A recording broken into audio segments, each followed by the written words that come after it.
mais um episódio, o último episódio dessa temporada do Protivity Cast. Essa temporada, se você já assistiu os outros episódios, você sabe, a gente está falando sobre TPRM, que é o Third Party Risk Management. E no episódio de hoje, a gente vai falar da conexão do TPRM com continuidade de negócios. Esse assunto ele também pode ser encontrado nas nossas duas pesquisas que vão estar na descrição aqui desse vídeo. É uma pesquisa recém-lançada, que é a pesquisa de TPRM, que a gente fala sobre o nível de maturidade das empresas nesse assunto, e tem uma outra pesquisa da Protivity também, que é sobre continuidade de negócios. Então, se você me viu também em outros episódios, você deve ter visto eu falar que gestão de riscos não se faz olhando só para dentro de casa, é importante a gente fazer análise de riscos aí da nossa cadeia.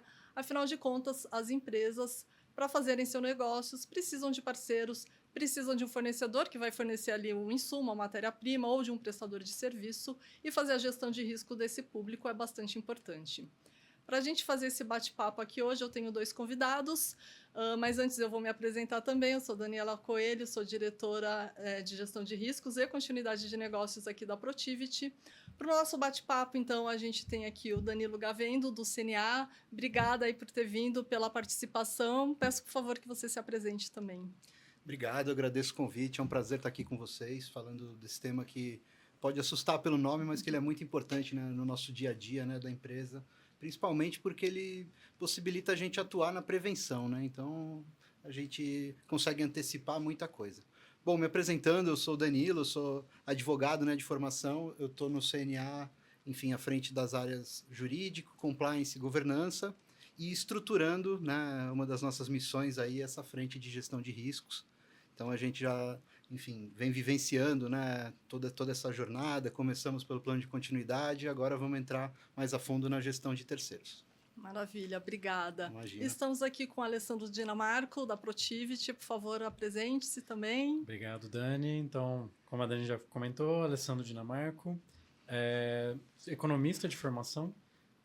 Estou aí à frente de projetos de gestão de riscos, gestão de continuidade de negócios, como gerente de riscos e continuidade da Protivity. Muito bem, então bem-vindos, acho que vai ser um ótimo bate-papo, é um tema que está muito em pauta, muito importante para as empresas. Eu vou começar trazendo um dado aqui da pesquisa, né? A gente tem que 40% das empresas que responderam à nossa pesquisa de TPRM afirmaram já ter enfrentado algum tipo de consequência por falha dos seus terceiros, dos seus fornecedores. Então, vou começar aqui com você, Danilo. Queria entender, já que a gente falou, né, a falha tem aqui uma possível consequência em relação à continuidade de negócios, né? Como é que você vê a importância, né, a conexão desses dois assuntos, né? Gestão de riscos de terceiros juntamente com a questão de continuidade de negócios, né? Qual que é a importância aí dos terceiros quando a gente fala em continuidade? Bom, eu acho que é essencial, né? A gente conseguir antecipar, né, os eventuais problemas que a gente pode enfrentar. Eu acho que essa estruturação nos possibilita isso de forma bem adequada. Bom, lá no CNA, enfim, nós somos uma franqueadora, né, de educação, então a gente atua aí fortemente, temos aproximadamente 900 operações aí voltadas para o ensino de idiomas e de tecnologia, né? Recentemente a gente também adquiriu uma empresa de programação e robótica. E então, quando a gente fala de terceiros, na nossa realidade, a gente olha também para dentro de casa, né? Porque esses franqueados, eles representam a nossa marca, né? Na verdade, eles são o nosso contato, né, principal com os consumidores. Então, se a gente não tiver uma gestão adequada, enfim, um contato próximo, uma orientação bem feita para esses franqueados, o problema que eles tiverem lá na ponta vai efetivamente refletir na nossa marca, na nossa reputação, né? Então é algo que a gente precisa cuidar, que é um dos nossos principais ativos, né? Quando a gente fala de franquia, é a reputação da marca, né? Então acho essencial. A gente começou, enfim, a ter um pouquinho mais de contato com o plano de continuidade de negócios, onde a gente começou a olhar para dentro de casa os principais riscos. E um dos riscos que, enfim, ficou em destaque foi justamente esse risco reputacional, que para a gente conseguir endereçar de forma adequada, a gente tem que envolver tanto os nossos terceiros internos, né, se a gente for classificar assim, que são os nossos franqueados, quanto os nossos fornecedores e demais parceiros, né?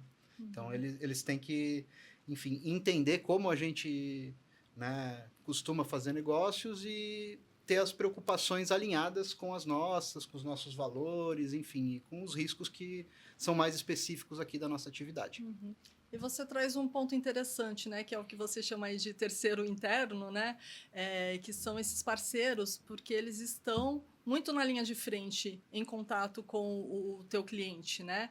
Então, muitas vezes o cliente não tem essa ideia ou visibilidade que ele está falando com o parceiro, tudo SNA, né, para o cliente final, né, independente de ser parceiro ou não. Né? Então, quando você fala da preocupação com imagem, com a reputação, de fato, eu acho que esse é um dos pontos principais quando a gente fala sobre o risco, possíveis riscos, né, que esse fornecedor, que esse parceiro ou terceiro pode trazer para a empresa. Eu queria aproveitar aqui, então, ainda dentro desse tema, Alessandro, a gente trouxe aqui um exemplo, né, bastante específico desse universo aí de empresas franqueadas, franqueadoras, mas quando a gente fala em outros segmentos, né, que exemplos que você pode dar da importância ou do possível risco aí que os fornecedores podem trazer para a continuidade de negócios das empresas em geral? Acho que não é nem só em empresas de outros segmentos. No próprio CNA, quando a gente fez um trabalho ali, por exemplo, pensando no ambiente de TI, tinha uma preocupação muito grande com os terceiros que forneciam as ferramentas, os servidores, enfim. Existe esse universo também. Tinha uma questão também bem forte da parte de logística, né, que a gente comentou também durante o projeto. E assim, acho que fica bem importante a questão da ruptura, né? Então, assim, quais são os terceiros que podem gerar uma ruptura, uma paralisação? Isso fica bastante claro quando... E aí, o CNA foi um exemplo disso, quando a gente faz um trabalho de BIA, do Business Impact Analysis, no português, Análise de Impacto de Negócio, né? Em que a gente consegue mapear quais que são... frases clichês, né? O que importa, né? Qual que é a importância ali para alguns fatores. Então, quais são os fornecedores críticos? Quais são os sistemas críticos desses sistemas? Quem são os fornecedores que sustentam esses sistemas? Tudo isso conecta ali com o BIA e a gente consegue entender qual que é a relevância para o negócio. Então, aqueles processos que são mais importantes do ponto de vista de continuidade, quem que são meus terceiros que garantem eles? Isso tudo fica ali nesse documento, né? Tá. Já que você falou do BIA, eu não sei o quanto que o pessoal que está assistindo conhece, né, em detalhes o que é o BIA, ou se o pessoal que está assistindo faz mais gestão de terceiros, de fornecedores. Explica um pouco mais no detalhe, então, o que é o BIA, né, o que a gente busca de informação quando vai fazer um BIA, que tipo de levantamentos em termos de tempo, enfim, você, né, fez a conexão aí bastante com os terceiros, com fornecedores, mas dá um panorama geral aí sobre o que é o BIA. Legal. BIA eu costumo chamar de um grande mapa para a gente pensar em continuidade de negócios. Então, dentro dele, a gente vai ter uma visão ali, geralmente por processos, mas às vezes também a gente faz por linha de serviço, macroprocesso, unidade de negócio, enfim. Cada BIA vai ter ali a sua forma de ser construída, que faz mais sentido dentro de cada organização. E aí, nesse documento, conforme a gente lista esses processos, ou linhas de serviço, etc., a gente vai entendendo qual que é o impacto deles e quais são os tempos de tolerância de uma possível paralisação desses processos, né? Então, com base nesses dois fatores, a gente chega na criticidade daquele processo. Entendendo que existem também processos que não têm um impacto no primeiro momento, mas também são super relevantes ali para o negócio.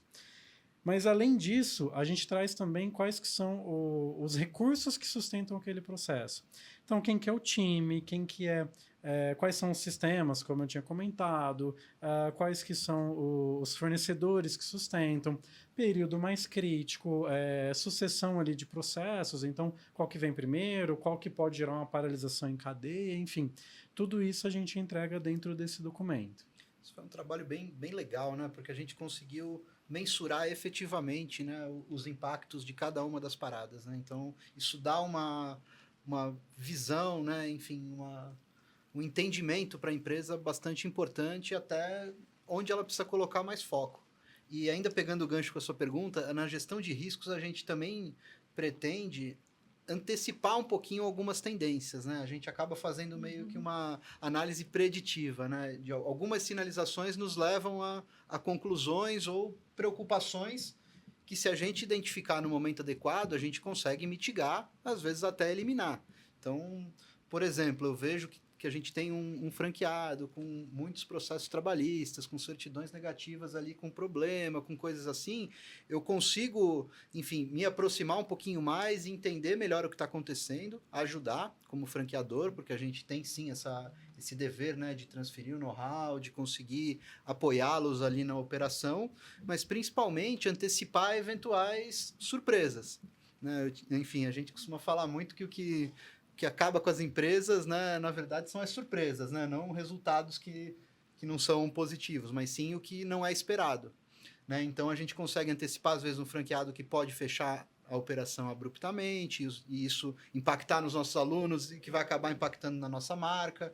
Então, a gente ter uma gestão efetiva nos ajuda muito nessa prevenção, conseguir, enfim, assumir o controle ou ajudar antes que o carro bata no muro, né? Eu acho que essa é a principal ideia de uma gestão, enfim, permanente. A gente conseguir reagir em tempo ainda de salvar ali alguma questão que para nós é relevante. E acho que é legal essa questão também, né, essa figura de linguagem ali do carro bater no muro, porque muitas vezes quem está dirigindo não é diretamente o CNA, é o franqueado, é quem está lá na ponta. E aí a gente tem também o uso da marca do CNA. Então é essa diferença de gestão, né, entre quem está agindo com quem resguarda mais a marca em alguns momentos, pode gerar também esse risco, né?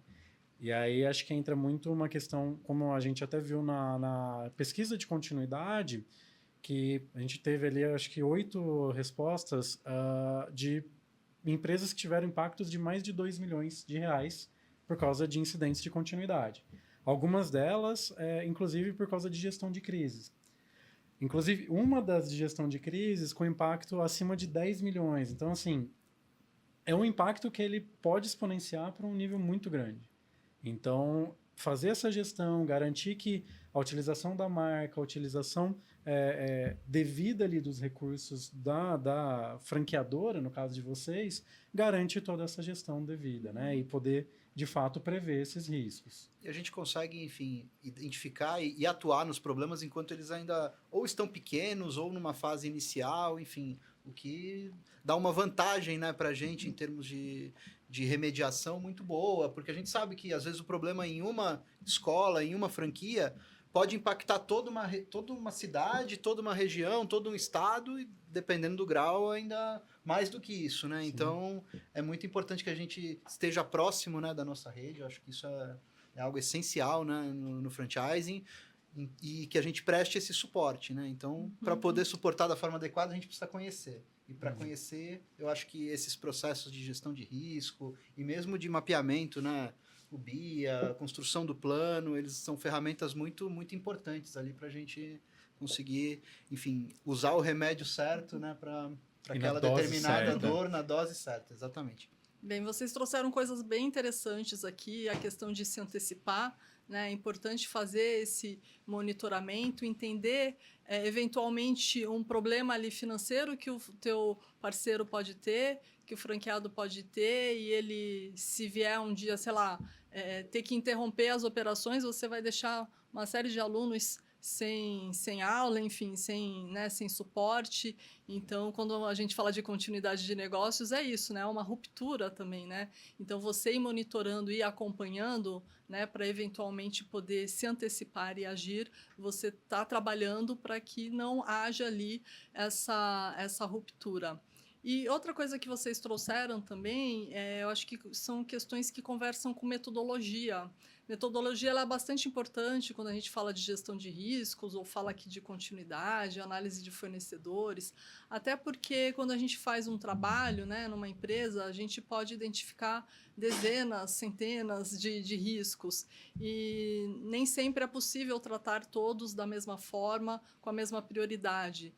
Então, é importante a gente usar métodos para que a gente consiga fazer essa priorização de acordo com criticidade, ou seja, a criticidade do processo, a criticidade de um risco, para a empresa saber onde que ela pode incluir ali, apostar ali os maiores investimentos justamente para poder mitigar aqueles riscos, né? E aí existem as metodologias de a gente analisar impacto, e aí os impactos podem ser diversos, impacto financeiro, impacto reputacional, como a gente já falou aqui também, mas tem aspectos, às vezes, regulatórios, operacionais, e também toda a questão ali de probabilidade, chance de isso acontecer, né? Então, é bastante importante suporte metodológico. Você vai complementar? Não, eu acho que a gente também, enfim, essa área de riscos, ela caminha, enfim, muito próxima também com a área de compliance, né? Por acaso, lá no CNA, a gente cuida, enfim, do jurídico também, de compliance. Então, a gente tem alguns termômetros importantes, né, valiosíssimos, que nos antecipam muito problemas que estão acontecendo e às vezes ninguém sabe, porque chega, enfim, um relato de determinada escola, eu consigo, então, cruzar a informação que eu recebo num canal de denúncia, que eu tratei numa apuração, com esses mapeamentos de risco. Então, a gente consegue, enfim, entender direitinho o que está acontecendo e endereçar da melhor forma e de forma suave. Às vezes a pessoa nem identifica que ela está tratando ou mitigando aquele risco, porque a gente conseguiu orientá-la, enfim, trazer para o rumo correto. Então, eu acho que são áreas muito complementares, né? Então, a gente pode identificar um risco trabalhista que a gente consegue ajudar com treinamentos e capacitações que estão no programa de compliance e vice-versa. Eu acho que são, enfim, são complementares, né, as atuações. E até nesse ponto da metodologia, quando a gente fala de continuidade, tudo que é dependência é risco. Então, se eu dependo de um servidor, por exemplo, aquilo representa um risco. E se eu dependo de um terceiro, é um risco de third party, né? Então, assim, é usar a metodologia também para ter essa visão ampla. Até o Danilo comenta a questão do compliance, ter ali tudo numa visão holística, mais centralizada. É importante até esse momento aqui a gente poder discutir os dois temas juntos, porque eles se conectam dessa forma, né? Uhum. Eu queria trazer uma outra questão aqui, até puxando mais um dado aqui da pesquisa, que fala que 71% daquelas que responderam, né, que tem já um programa de gestão aí de terceiros, né, eles falaram que 71% afirma que apresentam e faz algum tipo de reporte desses dados periodicamente. E aí tem uma questão, né, que daí já muda um pouquinho, que é desses 71%, 40% dizem que reportam isso para a alta administração. Eu queria entender, vou fazer essa pergunta aqui primeiro para você, Danilo, como é que você vê a importância, né, da alta administração, seja aqui num programa de gestão de fornecedores, gestão de riscos ou até mesmo de continuidade de negócios? Eu acho essencial por algumas razões, né? Uma delas é que quando a gente fala de risco, a gente está falando a linguagem do administrador, é uma preocupação, enfim, presente no conselho de administração e na alta liderança. Então, quando a gente consegue transformar dados, informações, evidências em riscos mais mensuráveis e caminhos, né, factíveis de mediação, de remediação dos impactos, eu acho que a gente começa a falar a linguagem do administrador. E ele entendendo isso e comprando essa ideia, né, e compreendendo exatamente esse alcance, ele consegue, enfim, transformar isso em estratégia de negócio, né? Então, pensar já na estratégia, considerando aquele risco, entender a relevância enfim, que a alta administração tem, no nosso caso, junto à rede e junto às áreas, para que elas consigam, enfim, se empoderar, né, ter essa responsabilidade, entender que elas são os donos desse risco, né, e que elas precisam, no dia a dia, fazer uma gestão adequada, entender, buscar compreender melhor, né, os riscos de cada uma das áreas. Então, o financeiro, obviamente, vai olhar mais para os riscos, né, de crédito, de finanças, operações, a mesma coisa. Compliance olha para os seus, mas tem que ter alguém olhando para o todo, né? E se a gente consegue traduzir isso em dados para a alta liderança, eu acho que é o caminho adequado e é algo que funciona, né? Enfim, o tom acaba vindo de cima, né? Então, se a alta administração diz que isso é importante, pratica, olha para isso e as ações, né, endereçam esses pontos, todo o resto, né, vem junto e compra com muito mais facilidade, porque não é um trabalho fácil, né? Às vezes a gente envolve entrevistas, envolve, enfim, correções ali de rotas que sempre foram feitas de uma forma, a gente precisa pensar em algo, enfim, que nos respalde um pouquinho mais. Então, às vezes são decisões que não são populares, mas são necessárias e são em nome de um bem maior, né? Sim. Acho que é até legal pensar. Eu sempre falo que a cultura é um bichinho complicado porque ela é gerenciada de cima, mas ela é criada de baixo, né? Então, acho que até um experimento legal que a gente teve quando fez o projeto de continuidade com vocês foi quando a gente realizou o teste. Teste de continuidade, ele no caso do CNA foi um tabletop, né? Um teste de mesa, que a gente simula ali um cenário que não está acontecendo, mas testa a capacidade de tomada de decisão, como que as pessoas reagem, que caminho que elas seguem e tudo mais. Eu acho que isso conecta muito com também como que isso chega para a alta gestão, né? Então, como que o time tático reagiu a um cenário fictício e como que isso vai caminhar lá, vai ser direcionado para a alta gestão. Tem ali os seus pontos de aprendizado, enfim, acho que é bem bacana também pensar nessa dinâmica, né, Danilo?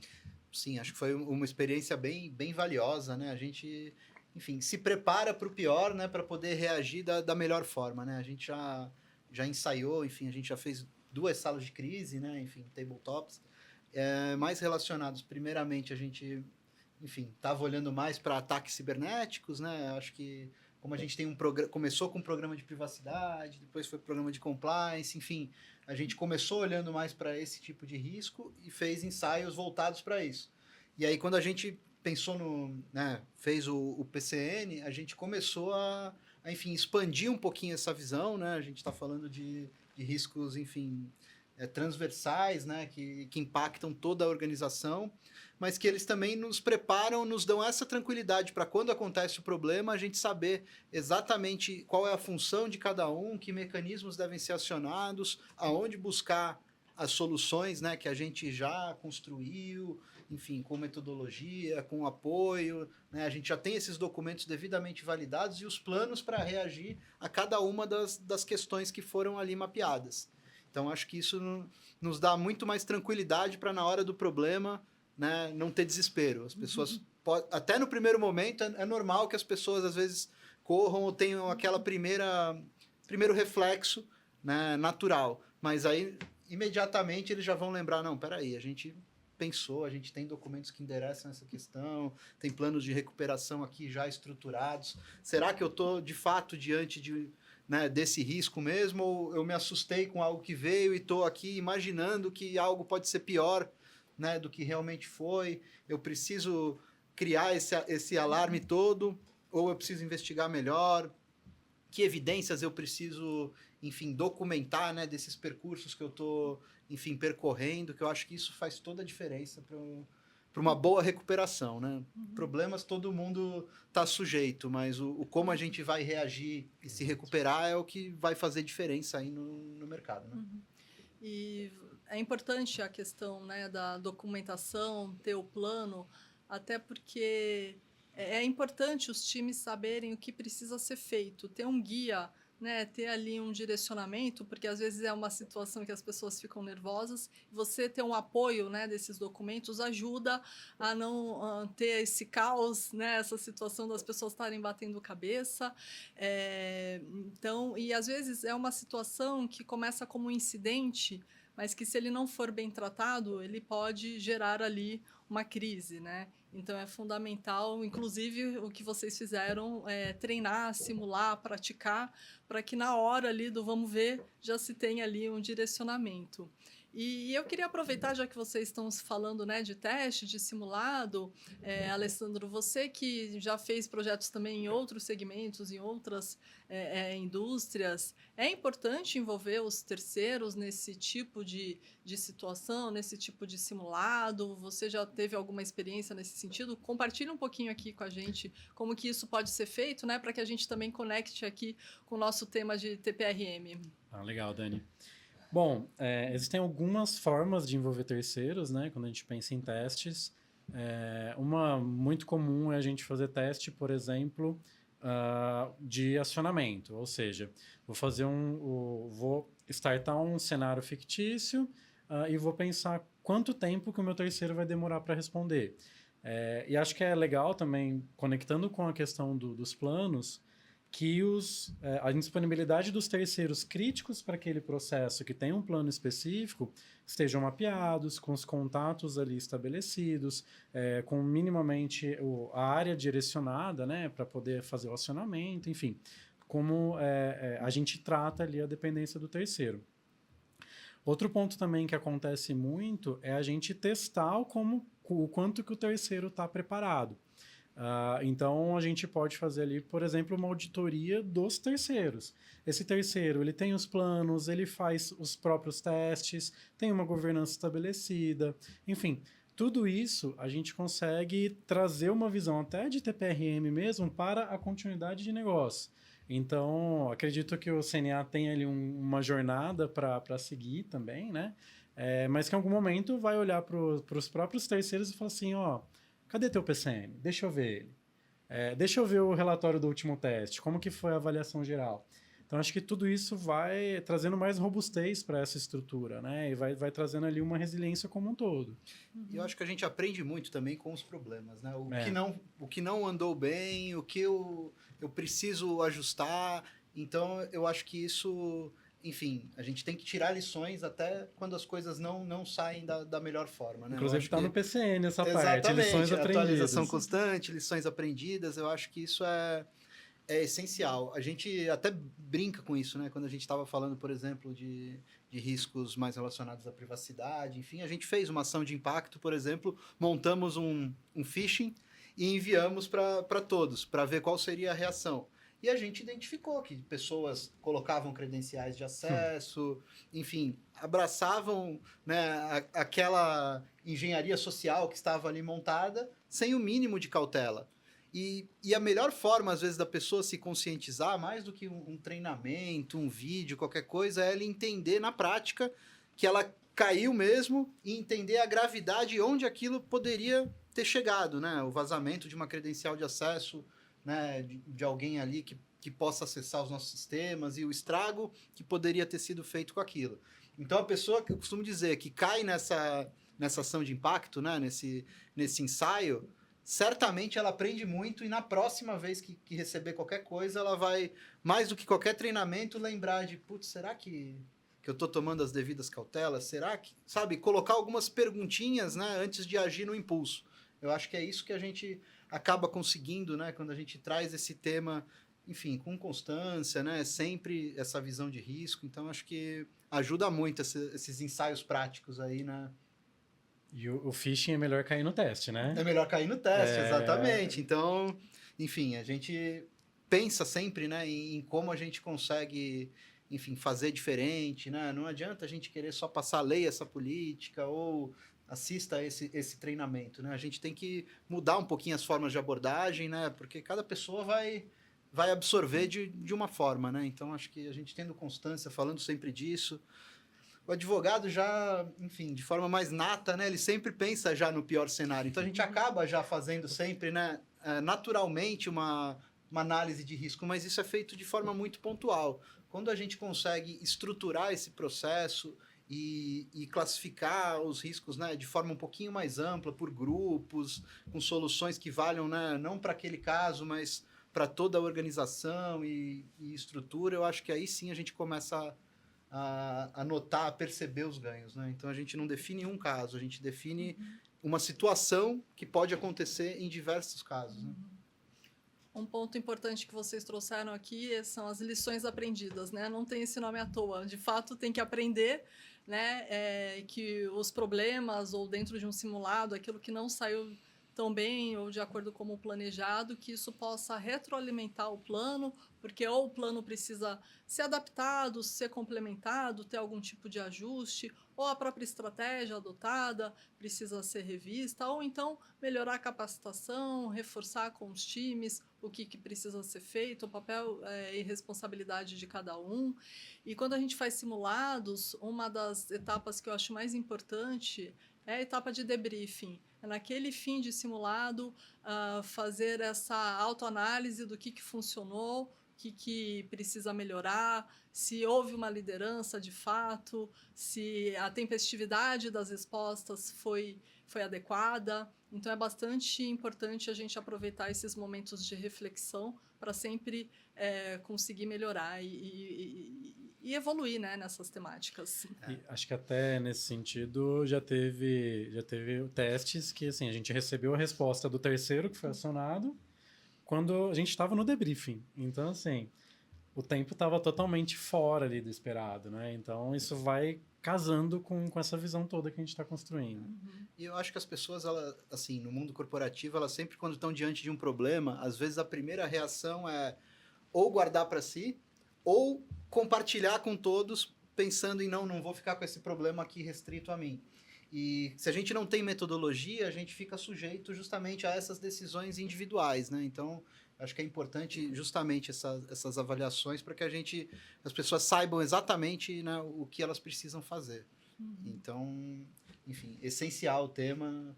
Quem não está olhando para isso deve olhar, porque, enfim, o perigo está aí, né? Exatamente. Danilo, tem uma situação aqui, uma questão específica. Acho que o CNA todo mundo que está assistindo conhece, mas talvez não conheça tanto a dinâmica, né? As pessoas sabem ali, né, dos cursos, tal, mas tem uma questão aqui bastante interessante relacionada a material, né? Material didático, que é fundamental para o negócio de vocês. Então, eu queria que você explicasse um pouquinho, né, da importância, né, das questões aí da distribuição do material e como que isso, né, se conecta com esses assuntos que a gente está falando aqui hoje. Continuidade de negócios, terceiros. Conta um pouquinho para o pessoal. Bom, no CNA, enfim, né, quando a gente fala de idiomas, a gente tem o nosso livro didático, né, a gente costuma brincar que é o nosso ouro, né, que toda a metodologia tá embasada, né, o bom aproveitamento do aluno faz parte, né, tanto a boa aula do professor, mas essa sequência, né, enfim, utilização do material. E a gente precisa garantir que o aluno esteja com esse material em sala de aula desde o primeiro dia, em sala de aula ou na sua casa, enfim. Então, garantir que esse material chegue no momento adequado para o aluno é uma das nossas prioridades. Então, quando a gente identificou, né, enfim, fez esse mapeamento de riscos, esse foi um dos riscos que a gente teve que considerar, né? Se o material não chegar, se a gente tiver qualquer problema, né, nessa entrega, nessa logística, qual vai ser o impacto? Vai ser reputacional? Vai ser de qualidade? Né? Esse foi um dos pontos que chamou bastante a nossa atenção. Então, a gente conseguir garantir e pensar em alternativas, né? Porque eu acho que a gente sempre tem que ter um plano B. Né? Então, quando a gente se debruça nesses temas, a gente vê, às vezes, que a gente só tinha aquela estrada que, se ela tiver interrompida, eu não consigo chegar. Então, se a gente consegue identificar isso antes, com o tempo, a gente consegue, enfim, entender rotas que podem nos ajudar, parceiros que já estão mapeados e ali prontos para qualquer emergência. Então, acho que é bem importante. E ainda conectando com a nossa fala anterior, a questão da atualização, né, constante desses planos também é algo muito importante, porque a realidade que a gente tem hoje certamente é bem diferente de 2 anos atrás e vai ser diferente, né, de um futuro próximo. Né? Então, a gente tem que estar sempre revisitando esses planos, essas avaliações, para que a gente, enfim, tenha ali o reflexo do nosso momento atual. Não adianta a gente olhar para trás e falar, isso era importante lá atrás, hoje em dia meu foco já é mais no digital, isso já não é mais um problema. Então, a gente tem que sempre estar olhando para o retrato atual, né? Então, qualquer mudança, uma das preocupações é, preciso atualizar alguma coisa no meu plano de continuidade? Tenho algo a melhorar? Desenvolvi essa nova avenida aqui de crescimento? Como que eu posso me prevenir? Enfim, então essa atualização constante é uma das maiores dificuldades, mas também é algo essencial, né, para a gente garantir que o plano esteja apto, né, à utilização ali quando a gente tiver qualquer questão. A gente tem visto que o tema de gestão de riscos, ele vem se tornando cada vez mais complexo. Se lá atrás a gente falava muito de riscos financeiros dentro das empresas, Isso, com o tempo, vem evoluindo e ganhando novas camadas. A gente tem riscos de compliance, riscos ligados a fornecedores, como a gente já falou aqui, até questões de inteligência artificial também vem surgindo aí como oportunidade em muitas empresas, mas também pode apresentar um risco. Então, é fundamental manter a atualização, tanto de uma visão, né, de riscos, quanto também dos planos de continuidade. Né, eu costumo dizer que risco é aquela possibilidade, não necessariamente ele vai ser materializado, ele vai ser concretizado, mas é importante a empresa entender se ela vai tolerar ou não aquele risco para ela tomar as medidas mitigadoras. Agora, quando o risco é materializado, ou seja, o que eu faço? Aí a gente entra com a parte de continuidade, né? Então, são dois assuntos que se conectam bastante. E a gente acaba tendo o fornecedor no meio disso tudo, né? Eu queria aproveitar aqui para trazer mais alguns dados das duas pesquisas que eu citei no início, né? Que a gente tem a pesquisa de TPRM e a de continuidade de negócios. Tem um dado aqui, Alessandro, que fala lá da pesquisa de continuidade que 35% das empresas falaram que não tinham nenhum tipo de comitê relacionado à gestão de crise. Né, o que é bastante surpreendente, até porque a gente passou por uma pandemia, né? Essa pesquisa foi depois disso e muitas empresas ali buscaram, né, ter ali seus comitês de crise. E, ao mesmo tempo, nessa pesquisa de TPRM, fala que 29% das empresas disseram que contaram com o comitê de crise para evitar algum problema mais sério com os fornecedores. Então, eu queria que você explicasse a importância, né, de um comitê de crise para essas temáticas e também trouxesse aqui que seriam boas práticas, enfim, para se ter aí dentro de um comitê de crise. Bacana, Dani.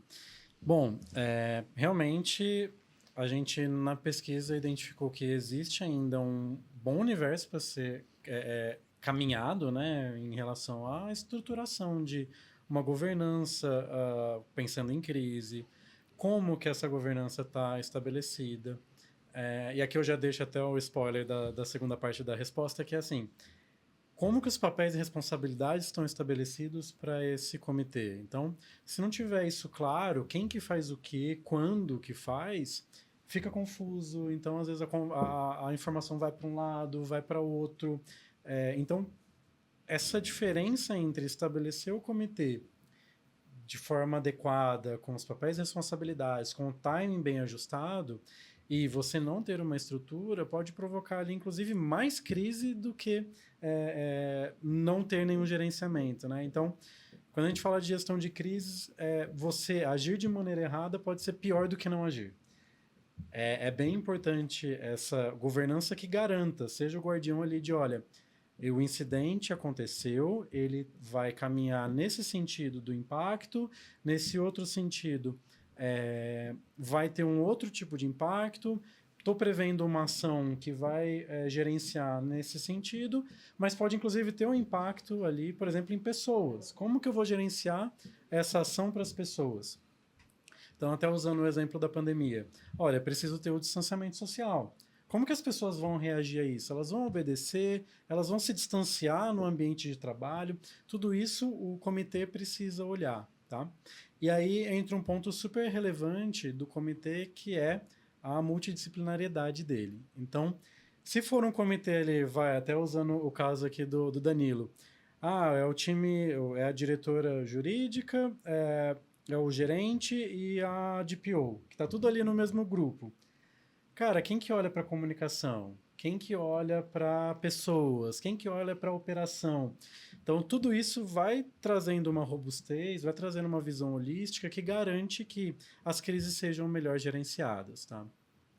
Eu acho essencial ter essa governança já previamente estabelecida, né? E ela não necessariamente é a mesma para qualquer tipo de risco ou de crise, né? A gente pode ter, enfim, comitês, grupos que vão atuar em questões voltadas para tecnologia, outros que vão atuar em questões mais operacionais. Se isso vir uma crise, a gente já tem que ter um ou mais, quem vai ser o porta-voz ali, que vai se comunicar tanto internamente quanto com a imprensa, enfim, dependendo do grau ali, né, de exposição que a gente tem. Redes sociais também, Redes sociais, a gente comunica os colaboradores, comunica a nossa rede, precisa de algo um pouco mais firme. Quem vai falar, eventualmente, se a gente for procurado para comentar uma situação grave. Então, isso tudo a gente consegue, enfim, estabelecer e já definir claramente ali os papéis e dar as ferramentas para que essas pessoas possam atuar, né? Eu acho que não adianta a gente nomear também se a gente não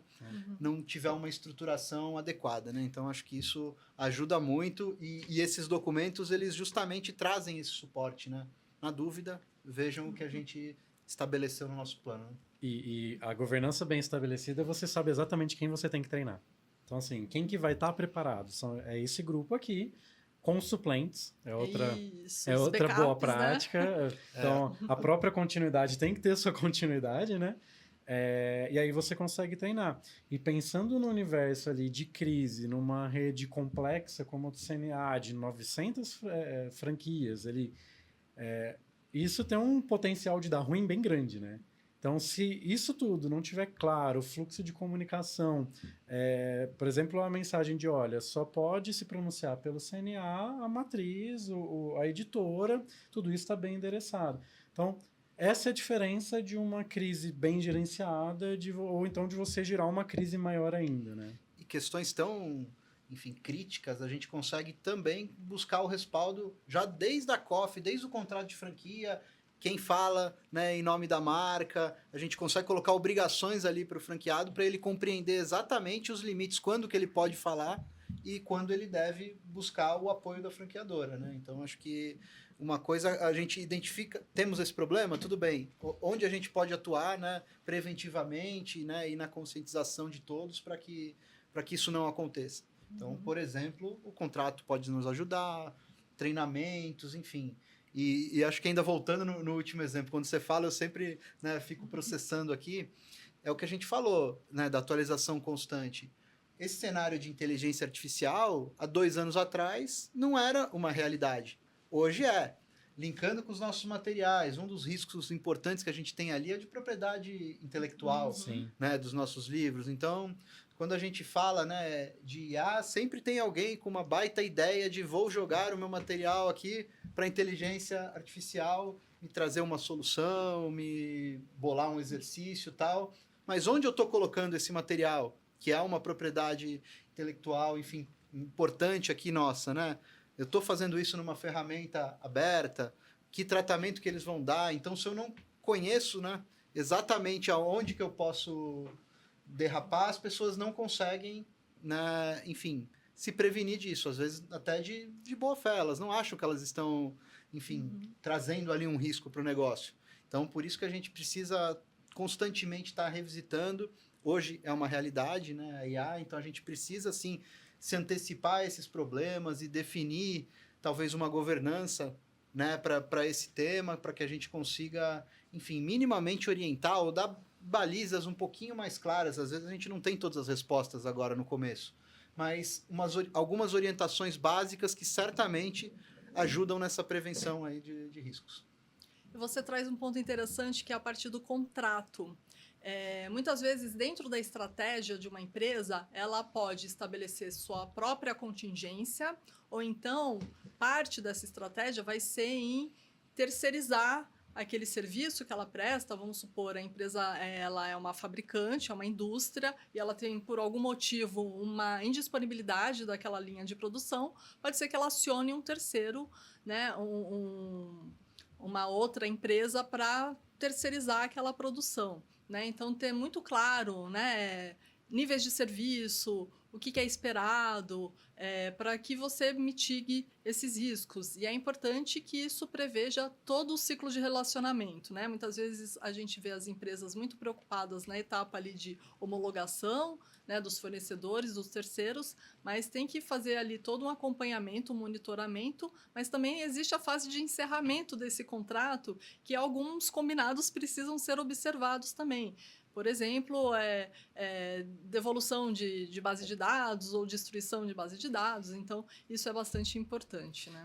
Alinhamento de expectativas, né? Eu acho que a boa governança, enfim, passa também pela transparência, né? Regras claras, bem definidas. Por isso, quando eu puxei a questão do contrato, também é onde começa, né? Todo o onboarding aí, tanto do parceiro quanto do franqueado, né? Para ele entender exatamente o que é aceitável, o que é recomendável e o que ele não pode jamais pensar em fazer, né? Então, isso vale para compliance, vale para privacidade, proteção de dados, vale para os riscos, né, mais importantes, antes, durante e depois, né, da relação. E o melhor momento para você estabelecer, né, essas regras, enfim, essas diretrizes, é no comecinho. Quando está tudo bem, o parceiro tem uma boa vontade, né, porque ele está chegando agora, ingressando, né, enfim, iniciando essa parceria, né, do que tentar tratar disso depois que já teve uma ruptura, né, enfim, ou a gente já tem um problema instalado. Então, o quanto antes a gente conseguir falar disso, né, no começo, antes desse risco ser uma realidade, eu acho que a gente tem muito a ganhar. Muito bom. Estamos aqui encaminhando para o fim da nossa conversa, mas antes eu queria fazer uma última pergunta. Vou começar a mesma pergunta para os dois, vou começar aqui com o Alessandro, depois eu passo para o Danilo. Uma empresa que esteja começando com essa agenda, né, tanto de TPRM, de continuidade, que dicas que você daria, por onde que ela poderia começar, por exemplo? Bom, vamos lá, né? A gente... Falamos de metodologia aqui, Você né? vai responder que nem no primeiro episódio. Quem não viu, o Alessandro também participou do primeiro episódio. Ele falou, comece pelo começo. É quase isso, né? Mas, de fato, precisamos começar ali por uma visão da criticidade, né? Então, quando a gente pensa na metodologia, a gente fala ali de um mapeamento. Ou seja, quais que são meus pontos críticos para continuidade? Quais são meus pontos críticos ali para cada etapa da relação com o fornecedor? Como que eu vou me blindar desses riscos que podem ter, tanto de continuidade, de crise, de emergência, etc., para continuidade, como que eu vou blindar com meus terceiros em relação à crise, à continuidade, ou questões documentais, financeiras, de perenidade também, né, que é um tema bem importante. E aí, dado que eu entendi qual que é o problema, eu aloco o meu recurso. O recurso não é infinito, né? É bem finito nas empresas. Então, se eu não souber usar bem meus recursos, eu acabo ou desperdiçando ou usando mal aquele recurso que eu tenho. Então, um mapeamento bem feito, entender quais são os pontos críticos, para mim é o ponto-chave ali do começo. Eu concordo, Daniel. Eu acho que autoconhecimento é essencial, né? Então a gente tem que conhecer, né, o nosso negócio, o nosso mercado, o nosso segmento de atuação, buscar parcerias com pessoas na organização que conheçam profundamente as suas áreas e buscar esse engajamento. Elas precisam compreender o porquê que elas estão ali. Então, enfim, por isso que eu acho que a gente trabalhando com a mensuração dos impactos, a gente trazendo dados objetivos, a gente mostrando que isso vai levar a uma construção mais assertiva ali de planos e que isso pode ajudar no momento mais difícil, né? A pessoa tem que comprar essa ideia e, enfim, e embarcar genuinamente, né, nessa... Enfim, tomar para si que o risco é algo que a gente vai precisar lidar com ele, de uma forma ou de outra, e, enfim, buscar engajamento ali das pessoas que conheçam profundamente cada uma das áreas. Conseguir também um endosso da alta administração também é importante para que isso, enfim, não seja uma demanda da área de riscos, da área jurídica ou de compliance, mas sim da companhia, né? Eu acho que se a gente tiver isso, né, essa boa vontade e um conhecimento profundo, com a ajuda de uma consultoria especializada, isso tudo fica muito mais fácil, porque vocês podem agregar justamente a metodologia, né, e como a gente vai, enfim, refletir isso em planos efetivos.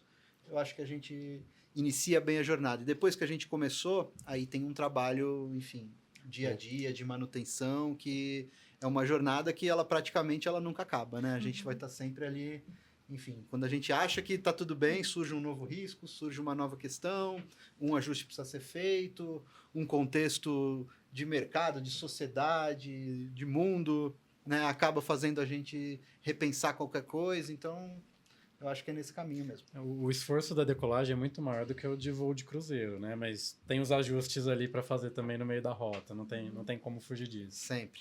Mas é isso. Primeiro a gente começa, depois a gente melhora, como dizem por aí. Estamos chegando ao fim do episódio. Eu queria começar fazendo alguns agradecimentos. Queria agradecer a Aline, que tem sido fundamental e dado muito suporte aqui ao longo dessa temporada. O pessoal do estúdio também. Queria agradecer a Alessandro por mais uma vez estar aqui conosco. Enfim, deixa aí uma mensagem final, por favor. Eu que agradeço, Dani. Agradecer também o pessoal do CNA, que já atuou em projeto com a gente, por ter aceitado o convite.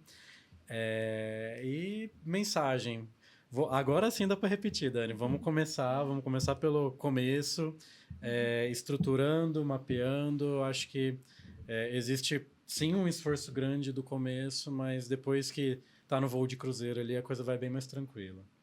Queria agradecer também, Danilo, por ter topado estar aqui conosco hoje, agradecer a parceria, a confiança e deixar aí uma mensagem final para a gente, por favor. Eu que agradeço, enfim, para mim é um prazer, enfim, trocar ideias sobre esse tema, sobre o nosso dia a dia. Eu acho que a gente aprende muito conversando, né, e olhando outras perspectivas, né? A gente sempre traz alguma coisinha que a gente pode ajustar. Então, enfim, eu acho que é isso, né? Melhor prevenir do que remediar, né? Eu acho que isso já é um clássico aí que a gente já escuta, né? Há algumas gerações. Quem trabalha com gestão de risco tem que saber disso. Então a gente sabe que a gente precisa focar sim no preventivo e fazer uma gestão adequada de riscos faz todo sentido. Super obrigada. E queria agradecer por fim pessoal que está assistindo, que acompanhou esse episódio até o fim. Espero que tenha sido muito proveitoso, que as dicas e exemplos, de alguma forma, sirvam aí de orientação e dica para todos vocês. Reforço que os links das duas pesquisas que eu citei, de TPRM e de continuidade de negócios, estarão aqui na descrição. Não deixem de seguir a Protiviti nas redes sociais, se inscreva no nosso canal do YouTube, que a gente sempre tem aí conteúdo bastante interessante para vocês, e fiquem ligados aí que a gente sempre vai ter aí novas temporadas do Protiviti Cast. Tá bom? Muito obrigada e até uma próxima. Tchau, tchau.